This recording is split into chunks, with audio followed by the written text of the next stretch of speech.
Marc chapitre 8, le verset 35 et 36. Celui qui veut sauver sa vie la perdra, mais celui qui la perdra à cause de moi et de la bonne nouvelle la retrouvera. Et au verset 36, il enchaîne pour dire: que sert-il à un homme de gagner tout le monde et de perdre son âme? Là, c'est l'une des plus grandes déclarations de notre Seigneur et Sauveur Jésus-Christ face aux disciples. Et bien sûr, nous sommes les disciples, nous qui avons cru en lui. Et vous verrez qu'il y a une remise en question. Là, le Seigneur clarifie les choses. Pour certains, ils l'ont suivi parce qu'ils ont mangé, ils ont bu, voilà, ils ont été guéris. Ce qui est une très très bonne chose. Mais là, il donne la condition sine qua non pour le suivre, c'est le renoncement de soi. C'est pour cela qu'il dit: celui qui veut sauver sa vie. Alors là, il faudra encore une fois de plus redéfinir la vie selon lui. Qui est cette personne qui peut mettre sa vie en danger? La vie telle que nous la définissons dans ce monde. Tout ce qui nous est cher, la vie, vivre, se réveiller, prendre soin de sa vie physique, financière, matérielle et que sais-je encore. Se consacrer, aller étudier, travailler, voilà, fonder un foyer, avoir les hobbies, voilà, se faire plaisir, donner, voilà, se donner tout ce dont nous voulons avec les moyens que nous avons, tout ça, l'ensemble, c'est ce que nous appelons la vie, les défis à relever et ainsi de suite. Le Seigneur nous dit que celui qui veut protéger ou garder sa vie. Alors, vous voyez que quand il était avec les disciples dans Jean au chapitre 14, quand Philippe lui demandait: montre-nous le Père, il dit: mais depuis tout ce temps que je suis avec vous, vous ne me connaissez pas? Je suis celui qui m'a vu, a vu le Père, je suis le chemin, la vérité et la vie, l'auteur de toutes choses.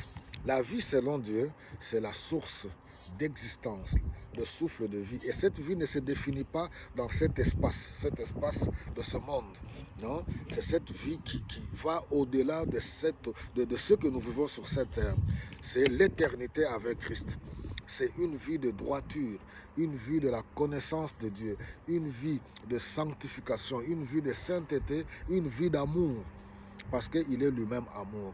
Vous verrez même Nicodème dans Jean au chapitre 2 et chapitre 3, quand il est venu auprès du Seigneur, Nicodème, le grand docteur en Israël, qui voulait comprendre le mystère de la nouvelle naissance. C'est ça en fait la vie.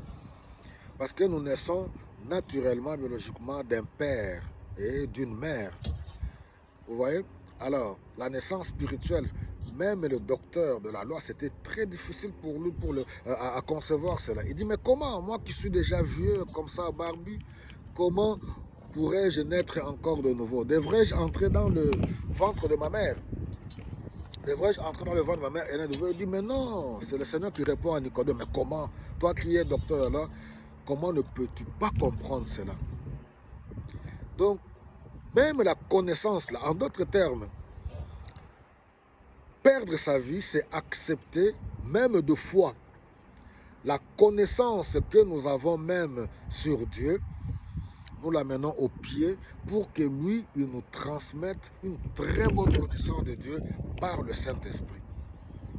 Nicodème, docteur de la loi, et comme on est en train de voir tous ces jours-ci, on voit tous ces dirigeants spirituels, tous ces sacrificateurs, ces grands souverains sacrificateurs, les scribes, que sais-je encore.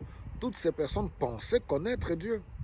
Mais nous avons vu quand Dieu s'est manifesté au travers de ses œuvres pour guérir, pour libérer, ils ont été incapables d'avoir la lecture spirituelle que c'est Dieu qui est à l'œuvre par la puissance du Saint-Esprit. Mais ils prétendent qu'ils connaissent Dieu. Ils prétendent comprendre la vie. Alors, vous voyez, bien aimé, sans le Saint-Esprit, on ne saura même pas comprendre le vrai sens de la vie. Parce que Nicodème était incapable. Alors, renoncer à soi et perdre sa vie, ça veut dire chaque parcelle d'autorité de notre existence, nous la cédons à Jésus-Christ, lui qui connaît toutes choses, lui qui est l'alpha et l'oméga, lui qui est le commencement et la fin, lui qui dit que je connais le projet que j'ai formé sur vous, les projets de bonheur et non de malheur, afin de vous donner de l'avenir et de l'espérance. Lui, il nous conduira en tant que bon berger dans chaque domaine de notre vie,